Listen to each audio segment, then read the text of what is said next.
ಅವಸರದಲ್ಲಿ ಓಡಿ ಬಂದೆ. ಬಂದು ನೋಡ್ತಾ ಇದ್ದಾನೆ, ಗಲಾಟೆ ಲಕ್ಷಣವೇ ಕಾಣಿಸ್ತಾ ಇಲ್ಲ.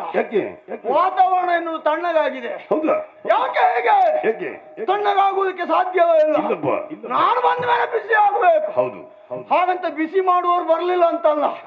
ಮೊದಲು ಬಂದವನು ಯಾರು? ಮಾನ್ಯ ಮುಖ್ಯಮಂತ್ರಿಗಳು. ಮಹೋದರ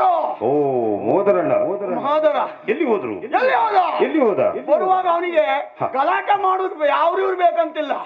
ಯಾರನ್ನಾದ್ರೂ ಕಾಲು ಮೆಟ್ಟಿ ಗಲಾಟೆ ಮಾಡ್ತಾನೆ. ಕಾಲು ಮೆಟ್ಟು ಜಾಸ್ತಿ ಅಲ್ವಾ? ಹೌದು, ಇದ್ದವ್ರ ಮೇಲೆ ಹೋಗ್ತಾನೆ. ಗಟ್ಟಿ ಜೀವ. ಗಟ್ಟಿ ಜೀವ. ಅದಕ್ಕೆ ಅವನನ್ನು ಆಯ್ಕೆ ಮಾಡಿ ಕಳುಹಿ ಕೊಟ್ಟಿದ್ದಾನೆ. ಹೌದು. ಎಲ್ಲಿ ಹೋದ? ಎಲ್ಲಿ ಹೋದ ಅವನು? ಇದು ರಾಶಿ. ಎಂತ ರಾಶಿ? ಅವನ ಮಾಂಸದ ರಾಶಿ. ತುಂಡ. ನಿಮಗೆ ಯಾವ್ದಾಗ್ಬೋದು? ದುರ್ತುಂಡ ಅವ್ರೊಂದು ಕೆಲಸ ಮಾಡಿ, ಸಣ್ಣ ಮಾಡಿ ಕೊಚ್ಚಿ ಎಂಟೆಲ್ಲ ಕರೆದು ಒಂದು ಮತ್ತೆ ಕುತ್ಕೊಂಡು ಚೂರು ತಿನ್ನುವ ತುಂಡಲ್ಲ. ಮತ್ತೆ ಮಂತ್ರಿ ಮಹೋದರನ ಕೊಲೆ. ಮಹೋದರನ ತುಂಡ. ಹೌದೌದು. ನಾಯಿ ತಿನ್ನೋದು ಕಷ್ಟ. ನಾರದ ನಾಯಿ ತಿನ್ಲಿಕ್ಕೆ ಮಾಡುದಲ್ಲ ಅದು. ಬಗ್ಗೆ ನಾಯಿ ತಿನ್ನೋದು ಕಷ್ಟ. ಅದು ಅಷ್ಟು ಕೆಟ್ಟದ್ದು. ಅದು ಹೌದಾ? ಕೊಲೆ, ಕಪ್ಪೊಲೆ. ಮತ್ತೆ ಆ ತುಂಡ ಅಂತರ ವಾಸನೆ, ಬಹುಶಃ ವಾಸನೆ. ಕೊಚ್ಚಿದ ಮೇಲೆ ವಾಸನೆ. ಅಲ್ಲಲ್ಲ, ಅದು ದೇಹದ ಪ್ರಕೃತಿ ಹಾಗೆ. ಅದು ಏನೋ ಯಾರು ಹತ್ತಿರ ಹೋಗುವಾಗಿಲ್ಲ. ಎಂತದ್ದು ಔಷಧಿ ತಗೊಂತಾನ. ಕೆಟ್ಟ ವಾಸನೆ ಬರ್ತಾ ಉಂಟು. ಅಪ್ಪ. ಕಪ್ಪೊಲೆ ಮಾಡಿದ್ದಾರೆ. ಹೌದು. ಯಾರಿರ್ಬೋದು? ಭೀಕರ ಕೊಲೆ, ಭಾರಿ ಕೊಲೆ. ಹೌದು. ಇದು ಯಾರು ಮಾಡಿದ್ದು? ಯಾರಿರ್ಬೋದು? ಮಂದಾರ್ತಿ ಅವರೇ. ಹೌದೌದು. ಮಂದಾರ್ತಿ ಅವರು ಈ ರೀತಿ ಮಾಡಿದ್ದಾರಂತಾದ್ರೆ ಸಾಮಾನ್ಯದವರಲ್ಲ. ಅವ್ರು ಹೇಗೆ ಇರಲಿ, ಏನೇ ಇರಲಿ, ಅವರಿಗೆ ಕಲಿಸುವುದು ನಮಗ್ ಗೊತ್ತಿಲ್ವಾ? ನೀವು ಮಂದಾರ್ತಿ ಅವರ ಸ್ವಲ್ಪ ಸಾಹಿತ್ಯ ಬದಲಾಯಿಸಿ. ದುರಪರಾಕ್ರಮಿ ದುರ್ಮುಖ ಮನದಿಯೋಜಿಸುತ್ತ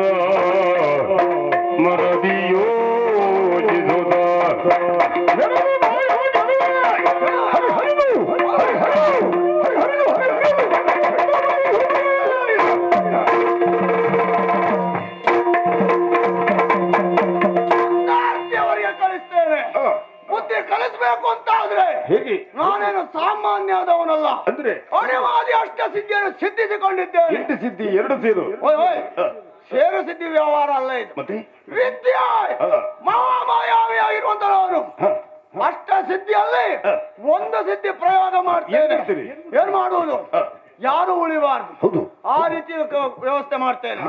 ಕೆಂಡದ ಹೊಳೆಯನ್ನಾಗಿ ಹರಿಸಿದ್ರೆ ಎಲ್ಲರೂ ಹೋಗ್ಲಿ. ಎಲ್ಲ ಸುಟ್ಟು ಭಸ್ಮ ಹೋಗಬೇಕು. ಎಲ್ಲ ಜಲಜಾಕ್ಷಿ. ಅವಳಿಗೊಂದು ಏನು ತೊಂದರೆ ಆಗ್ಬಾರ್ದು. ಹೌದಪ್ಪ. ಒಡೆಯನ ಅಪ್ಪಣೆ ಆಗಿದೆ, ಕರತರಬೇಕನ್ನುವುದಾಗಿ. ನೋಡುವ, ಜಲಜಾಕ್ಷಿ ಇರುವಂತ ಪ್ರದೇಶಕ್ಕೆ ಏನೂ ಆಗಬಾರ್ದು. ಆ ರೀತಿಯಾಗಿ ಕೆಂಡದ ಹೊಳೆಯನ್ನಾಗಿ ಹರಿಸ್ತಾನೆ.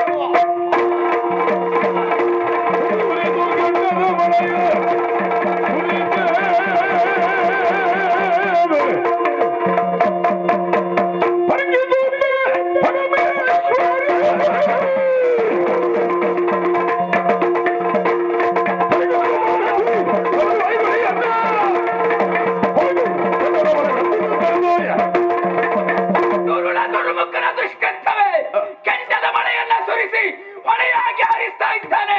ಮಗನೇ ಹೈಗುಳಿ.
ಇದು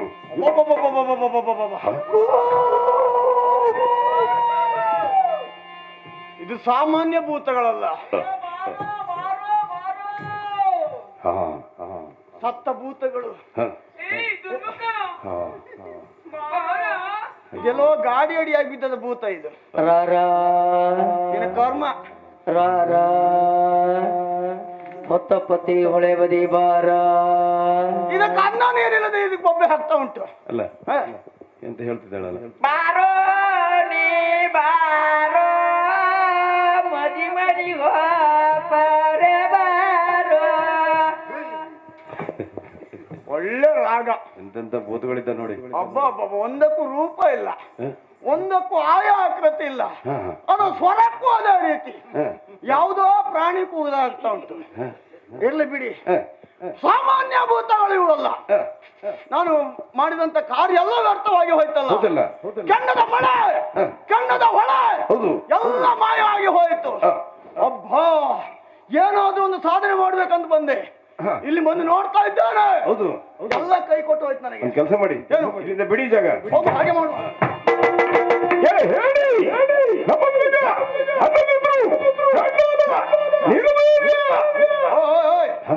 ಇದು ನಮ್ಮ ಒಡೆಯ ಹೇಳ್ತಾರೆ. ಹೇಳ್ಕೊಂಡು ಬಾಸಿಗೆ ಕಟ್ಟಿಕೊಂಡು ಸಿದ್ಧರಾಗಿದ್ದಾರೆ.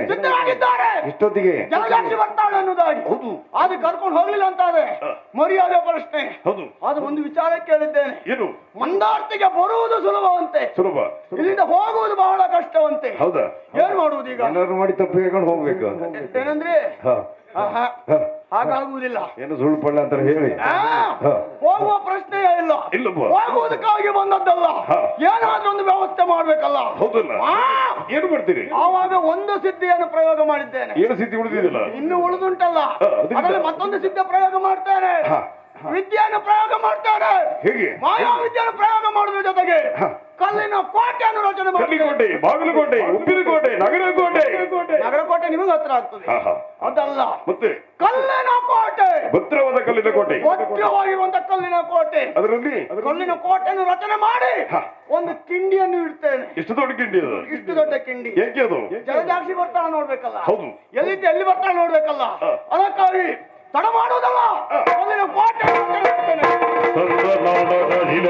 ಕೋಟೆಯ ವಿರಚಿಸುತ್ತ ಇಣುಕಿ ಇಣುಕಿ ಬಾಗಿ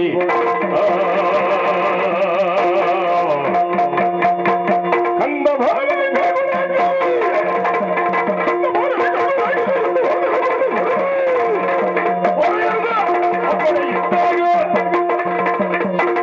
ದುರ್ಮುಖ ಬದುಕುವ ಆಸೆಯಿಂದ, ಜೀವ ಭಯದಿಂದ, ಮಾಯಕದಿಂದ ಕಲ್ಲಿನ ಕೋಟೆಯನ್ನು ನಿರ್ಮಿಸಿ ಅಡಗಿ ಕುಳಿತಿದ್ದಾನೆ ಮಗನೇ ಕಲ್ಕೊಡಕ್ಕೆ.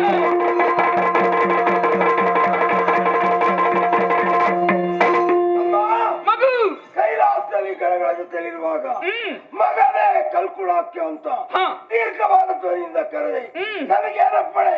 ದುರ್ಮುಖ ಮಾಯಕದಿಂದ ನಿರ್ಮಿಸಿರುವಂತ ಕಲ್ಲಿನ ಕೋಟೆಯನ್ನ ಕೊಟ್ಟಿ ಮುಡಿ ಮಾಡು.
ಊರಿನಲ್ಲಿರುವಂತ ಹೂವೆಲ್ಲ ನಿನ್ನ ಮೈ ಮೇಲೆ ಉಂಟು. ಇಲ್ಲಿ ಬಂದು ಹೂವಿನ ವ್ಯಾಪಾರ ಮಾಡ್ಲಿಕ್ಕೆ ಪ್ರಾರಂಭ ಮಾಡಿದೆ ಹೇಗೆ? ಎಷ್ಟು ಬೇಕಾ ನಿನಗೆ? ಓ ಜಲಜ! ಯಾರ ಜಲಜ? ಜಲಜ ಅಲ್ವಾ? ಆ ಕಡೆ ಇಲ್ಲಿ ನೋಡು. ಓ, ಅವಳ ಪಕ್ಕದಲ್ಲಿ ಕಿರೀಟಪತಿ ಯಾರು? ಅವನೇ ದೇವವರ್ಮ. ಆ ಗಡ್ಡ ಬಿಟ್ಟವನು ಸುದೇವ ಬ್ರಾಹ್ಮಣ. ಚಂದನ ಹೊಳೆಯನ್ನು ಕೊಟ್ಟು ಕುಳಿತವರು. ನನ್ನ ಮಗ ಹೈಗುಳಿ. ಮಹಾದೇವನು ಕೊಂದದ್ದೇವರು. ಅವನೇ ವೀರಭದ್ರ. ಕೋಟೆಯನ್ನು ಬೇಧಿಸಿದ್ದೇವರು. ಕಲ್ಕೊಳಕ್ಕ ನಾನು ಮಂದಾರ್ಕಲಿ ಎದುರಿದ್ದಿರುವಂತ ಶ್ರೀದೇವಿ. ಯಾರ್ಯಾರು ತೊಂದರೆ ಇಲ್ಲ. ಜಲಜಾಕ್ಷಿ ಅಂದಿಲ್ಲ. ಜಲಜಾಕ್ಷಿ ಬೇಕಾ ನಿನಗೆ? ಕೊಡ್ತೇನೆ, ಸ್ವಲ್ಪ ತಾಳು ಮಗನೇ. ಬಪ್ಪಯ್ಯ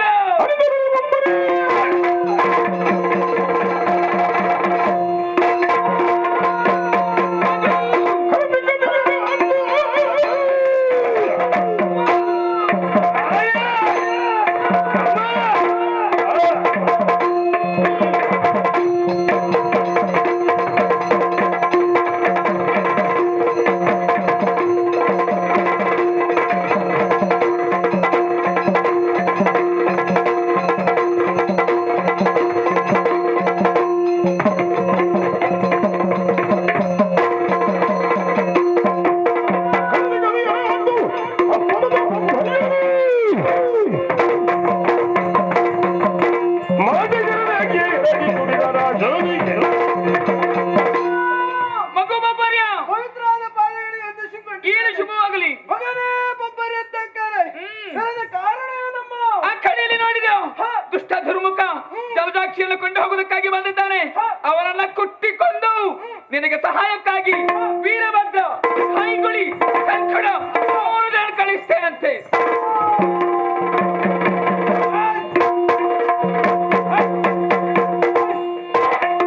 ಯಾರೋ ನೀನು? ಯಾರವೇನು? ನಾನೇ ವೀರಭದ್ರ. ವೀರಭದ್ರ ಮಾಡ್ತಾನೆ ನನ್ನ ಚಿತ್ರ ನನ್ನ ತಲೆ ಅಂತ. ನೀನ್ ಯಾರ? ಹೈಗುಳಿ. ಹೈಗುಳಿ. ನೀನ್ ಯಾರು? ಬೊಬ್ಬರ್ಯ. ಬೊಬ್ಬರ್ಯ. ಬಬ್ಬರದ ಬೊಬ್ಬರ್ಯ. ಬೊಬ್ಬರದ ಬೊಬ್ಬರ್ಯ ಅಲ್ವಾ? ನೀವು ಹೊಟ್ಟೆ ಹೊಡಿತಾನ. ಬಡ್ಲಿರಿ ಬಾಬುರಿ ಬಡ್ಲಿರಿ ಬಾಬುರಿ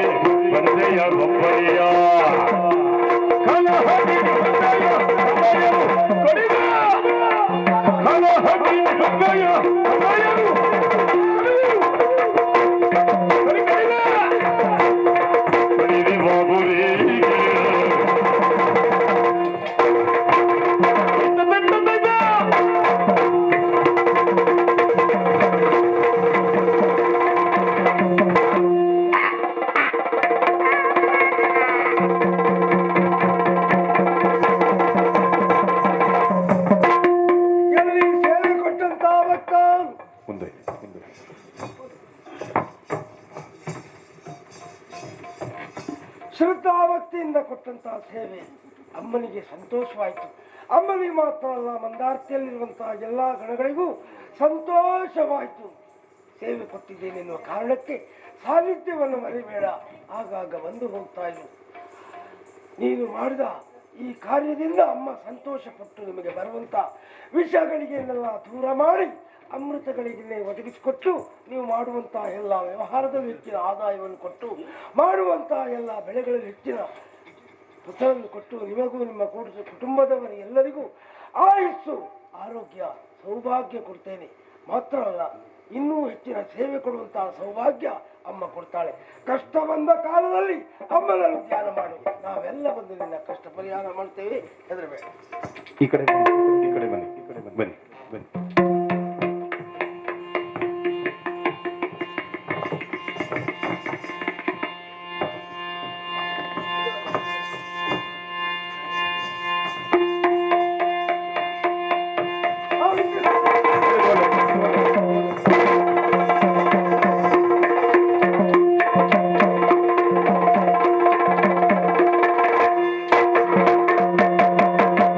ನಮ್ಮ ಚಾನಲ್ನಲ್ಲಿ ಬರುವ ವಿಡಿಯೋಸ್ ನಿಮಗೆ ಇಷ್ಟ ಆಗಿದ್ರೆ ಲೈಕ್ ಮಾಡಿ, ಶೇರ್ ಮಾಡಿ, ನಮ್ಮ ಚಾನಲನ್ನು ಸಬ್ಸ್ಕ್ರೈಬ್ ಮಾಡಿ, ನಮ್ಮನ್ನು ಬೆಂಬಲಿಸಿ.